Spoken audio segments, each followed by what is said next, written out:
Sain UU, tasain UU, yang artinya halo Rebahners, dimanapun kalian berada, bagaimana kabarnya? Kembali lagi bersama saya John.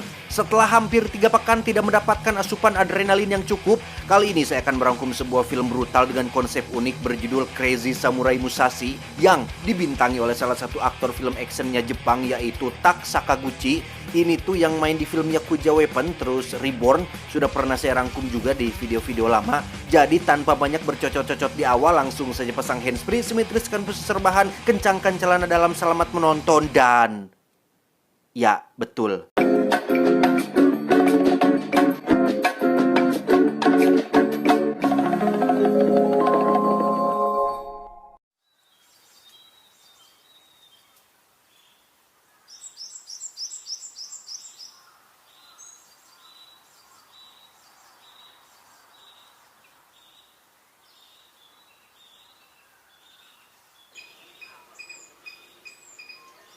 Berlatar di Jepang pada abad pertengahan sekitar tahun 1604, cerita diawali dengan memperlihatkan sebuah kelompok atau biasa para samurai sebut dengan nama klan. Diketahui pimpinan atau guru besar klan ini belum lama ini tewas dalam sebuah duel pertarungan, bukan duel biasa, melainkan duel dengan seorang samurai yang saat itu sedang booming-boomingnya, Miyamoto Musashi. Seorang samurai yang diketahui sering berkeliling mendatangi satu persatu klan ataupun perguruan, menantang para guru maupun ahli pedang terkenal untuk menguji kemampuan, di mana guru klan ini adalah salah satu korban dari kebrutalan dan kesadisan Musashi yang digadang-gadang sebagai samurai tak terkalahkan dan terbaik dalam sejarah.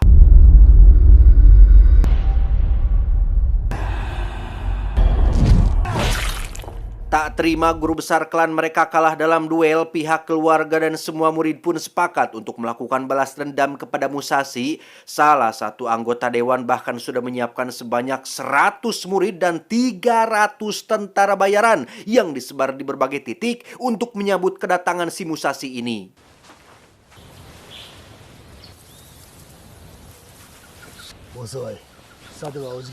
Menurut salah satu guru senior, cara ini memang terkesan kurang terhormat karena hanya untuk menghadapi satu orang saja masa harus mengerahkan sebanyak 400 orang.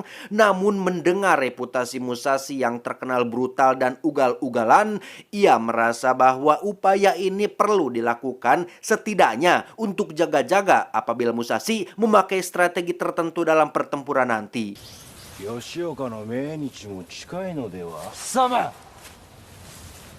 Dari sekian banyak anggota keluarga yang marah, Chusuke adalah salah satu anak didik terbaik guru besar yang paling berambisi untuk mengalahkan Musashi dengan tangannya. Namun si guru senior melarang Chusuke untuk ikut dalam pertempuran ini karena apabila ia mati, maka tidak ada lagi yang akan menggantikan peran guru besar dalam klan ini. Sensei. Sempat kekerewet ingin ikut bertempur, Chusuke akhirnya menuruti kemauan si guru untuk pergi menghindar ke tempat yang lebih aman, meski dalam hatinya tetap masih ingin berada di sana bersama yang lain.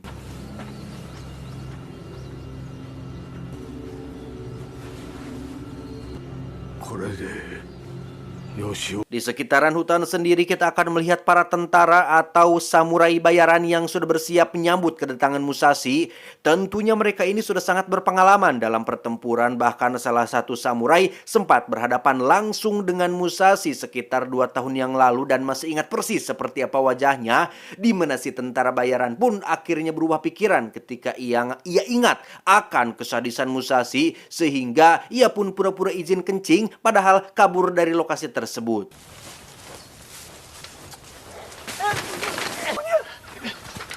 jam berlalu, Musashi tak kunjung muncul, padahal semua tentara bayaran sudah cara rangkel dan parises menunggunya dengan rasa was-was. Yang ketika situasi seakan tenang dan tidak ada angin kencang, tiba-tiba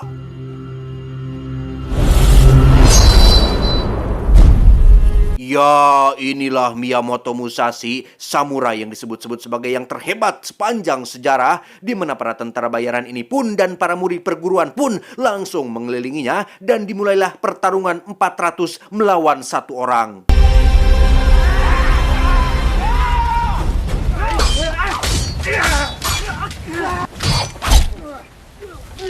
Satu persatu menyerang secara bergiliran, Musashi meladeni setiap serangan dengan penuh kebijaksanaan, tidak asal sabet tetapi memberikan kesempatan untuk mereka menunjukkan kemampuannya masing-masing yang meskipun bisa dibilang keroyokan, tapi Musashi tidak pernah hilang kendali dan tetap fokus menjaga-jaga jarak dengan mereka semua lawannya itu moy.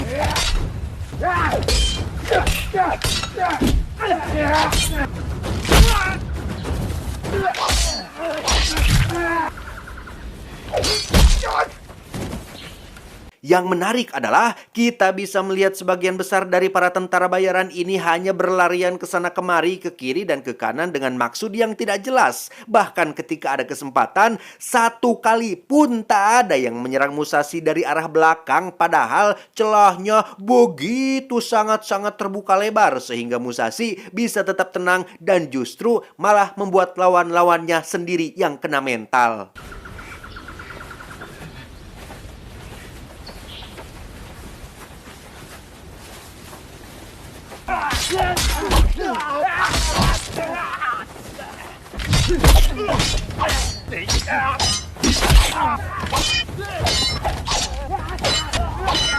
Sepuluh menit berlalu dengan diisi full pertarungan yang natural dan sangat realistis sekali. Muncul seorang guru senior bernama Nanpo yang meminta seluruh murid untuk minggir dulu. Sebelum bertarung, beliau menjelaskan jika dirinya sudah 30 tahun menjadi seorang samurai. Sejak kecil ditempa dengan latihan keras untuk menjadi yang terbaik. Nilai akademisnya pun terbilang sempurna, selalu penten 10 dalam setiap pelajaran, sangat disiplin, menjaga harga diri dan kehormatan, dan menganggap jika dirinya berada di kasta atau level berbeda jauh di atas Musashi, sehingga untuk membuktikannya, beliau pun langsung menyerang duluan dan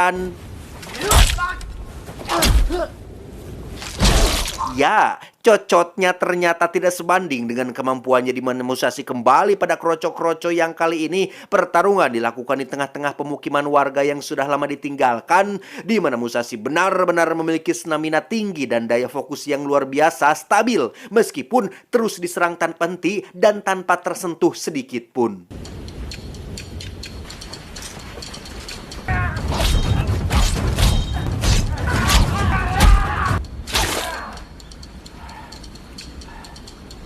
Tepat di salah satu rumah warga, Musashi pun rehat sejenak setelah hampir 20 menit non-stop bertarung mengayunkan katananya. Dan belum satu menit acan, sudah muncul pendekar lain bernama Shishido Baiken yang merupakan samurai pengguna kusarigama atau sejenis senjata berupa rantai dan sabit. Dikira akan ada perlawanan sengit, Musashi mampu menumbangkannya hanya kurang dari 10 detik. Belum puas dengan dahaganya, Musashi kembali memasuki salah satu rumah warga dan berhasil menemukan satu botol berisi sedikit air. Namun baru beberapa detik istirahat, sudah muncul beberapa samurai yang berhasil menemukannya. Dan ketika ia keluar pun, para samurai sudah memenuhi setiap jalan yang akan dilewati. Sehingga kepalang tanggung, Musashi kembali bertarung meski stamina sedikit menurun.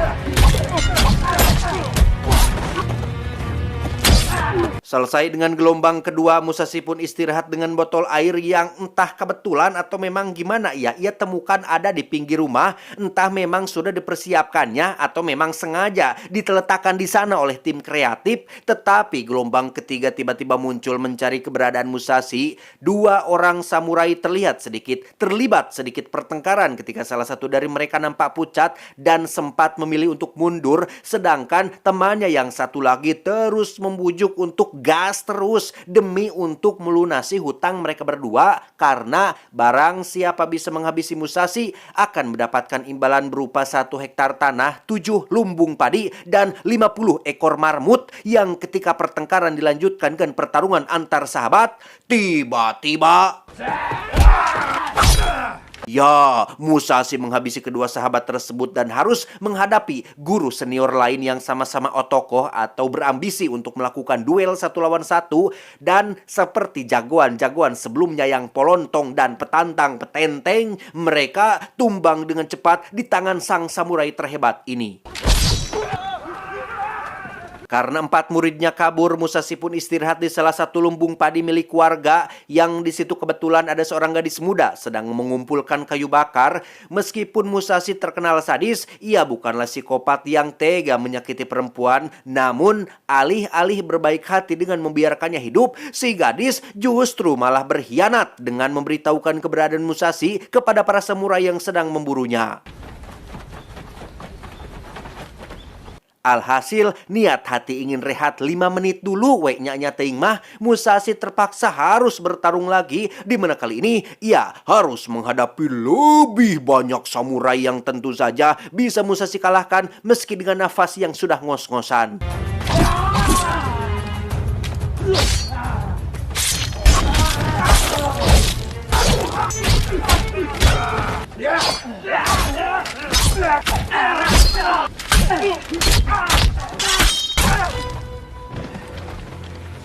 Memasuki gelombang pasukan yang kesekian, Musashi yang nampak sudah kelelahan pun tetap maju menghadapi puluhan samurai yang masih fresh dan belum keringetan. Di mana kali ini ia melakukan sedikit variasi dengan merebut salah satu katana milik samurai dan bertarung dengan 2 pedang sekaligus.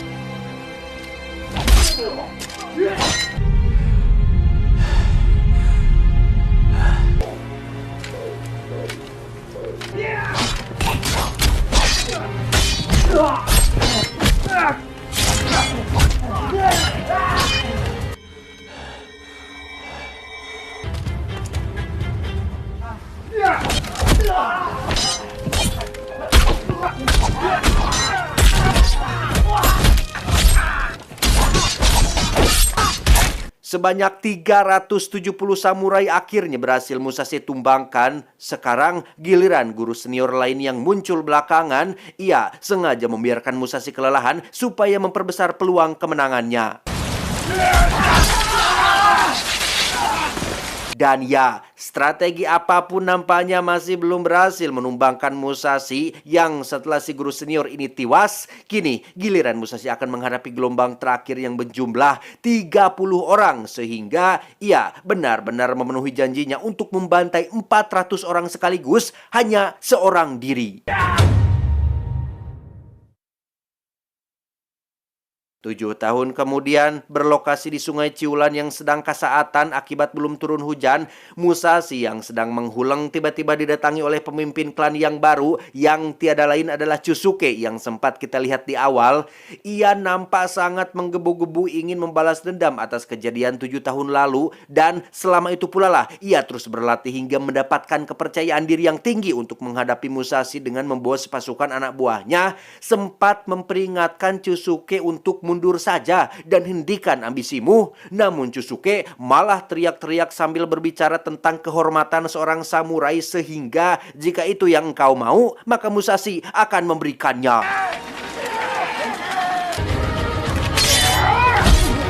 Dan ya, Musashi kali ini tidak menggunakan pedang, melainkan senjata khusus yang memiliki sabit yang bisa ditekuk. Dan sungguh, mereka tidak pernah belajar dari kesalahan karena boro-boro dihadapi dalam kondisi fit. Dalam kondisi kelelahan saja, Musashi berhasil mengalahkan ratusan musuh, sehingga inilah yang terjadi.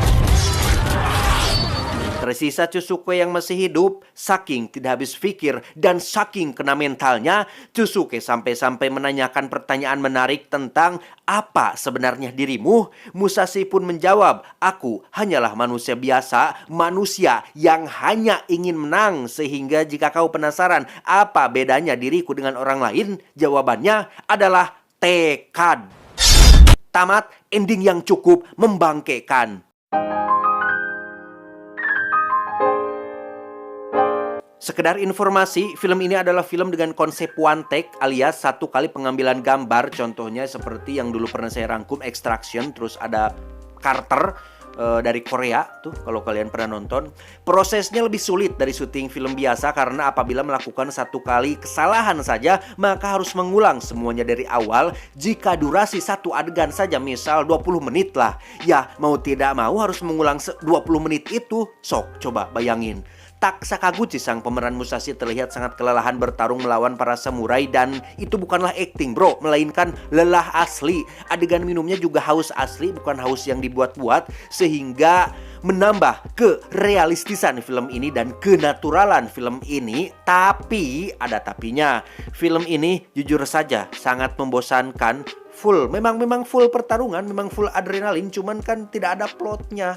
Jadi kesannya gimana ya? Terlebih lagi apabila teman-teman menontonnya secara langsung full, coba deh, pasti ngerasa bosan. Adegan berkelahinya sangat panjang sekali, non-stop dari awal sampai akhir. Plot cerita yang minim, jangankan plot cerita deh, dialognya saja sangat minim sekali kecuali di awal dan di akhir. Secara keseluruhan konsepnya unik, pertarungannya natural, dan yang terpenting masih layak tonton meskipun sedikit membosankan. Pesan yang bisa kita ambil dari film ini adalah selama kita masih punya tekad yang terpelihara dengan semangat, maka tidak ada kata terlambat untuk memulai sebuah awal yang baru. Saya John mewakili jajaran direksi yang bertugas mengucapkan terima kasih dan sampai jumpa di video selanjutnya.